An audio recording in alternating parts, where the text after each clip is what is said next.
Rabbi Boteach, what could you tell us about your support to the recent ad against Susan Rice?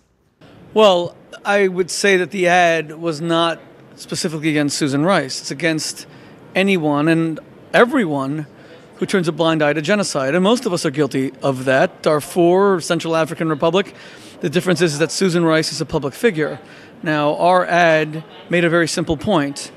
The Jewish people suffered a genocide 70 years ago, where 1 out of 3 Jews on planet Earth were gassed, exterminated, shot, and murdered, including 1.5 million children.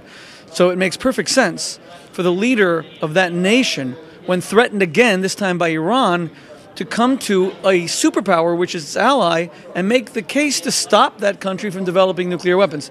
Susan Rice said that that speech alone would destroy the fabric of relations between the two nations. Our ad is there to object to that statement. The leader of Israel, the democratically elected leader of Israel, has a responsibility to defend his people by speaking out. And if we Jews have to sometimes play the role of irritant 70 years after the Holocaust, ensuring that we have a voice and that we never remain silent, so that never again means never again, then it's a choice we just have to make. The responses weren't simple. There was a criticism from inside the Jewish community. There is our principles and our convictions are not determined by either popularity and praise or by criticism and condemnation.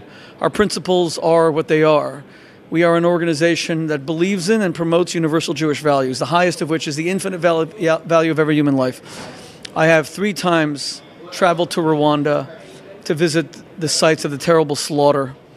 The Naramata church, where you had 5,000 people hacked to death. Murambi, where almost 50,000 were murdered. These are places that I took my children to. I was invited by President Paul Kagame of Rwanda to be one of the keynote speakers at the 20th anniversary of the genocide last April in Amahoro National Stadium in the capital of Kigali. So Rwanda is very close to my heart.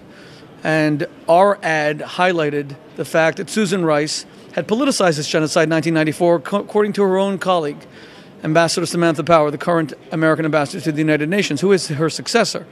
Now, in light of that, I believe that Susan Rice should be especially sensitive to a nation like the Jewish people, who are now threatened with annihilation yet again by a government which is the foremost sponsor of terrorism in the world, the government of Iran. Do you think that the Obama administration today is trying to pursue Netanyahu? Oh, no, I'm not going to characterize the relationship between the Prime Minister and the President as one pursuing the other or one hating each other. I would rather characterize it as disagreements, and sometimes they're going to be aired in public. And I don't understand why people are so sensitive about world leaders disagreeing. Their interests are not always going to be aligned, and President Obama should not feel so undermined or threatened by a simple speech. This is, after all, a brouhaha over a speech. It's what I'm doing right now. I'm talking. The United States has a Bill of Rights, the first of which is the right for everyone to express an opinion. No doubt that right should also be afforded to the democratically elected leader of the only democracy in the Middle East, the State of Israel. So what's your personal message to the Israeli Prime Minister who's visiting America now? I'm an American Jew who's 48 years old, who has just heard, seen, witnessed too many Jews murdered for being Jewish. I am tired of Jews dying in Copenhagen. I'm tired of Jews dying in Paris. I'm tired of Jews dying in Brussels. I'm tired of Jews dying in Tel Aviv. I'm tired of Jews dying in Yerushalayim. I'm tired of Jews dying in Kansas City. JCCs being attacked. This is a moment of great peril for the world Jewish community. I'm tired of the demonization of Israel.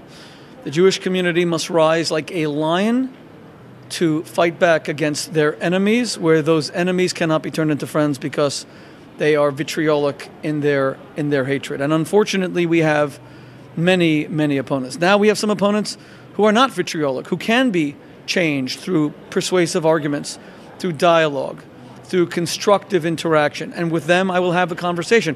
But the ones where we can't have that, it's imperative that we respond to their attacks so that they not characterize us. The Prime Minister of Israel is a man of great eloquence. He's a man of great determination. And his speech at Congress must achieve the desired effect of influencing the world's most powerful legislature, the Senate, the House, to increase sanctions against Iran until they abandon their nuclear program, because Iran needs a peaceful nuclear program the way I need a ham sandwich. They are an oil superpower. They have enough oil to last them donkey's years. The only reason they would be having a nuclear program, which is entirely gratuitous, is if they wanted to do bad things with it, like build weapons.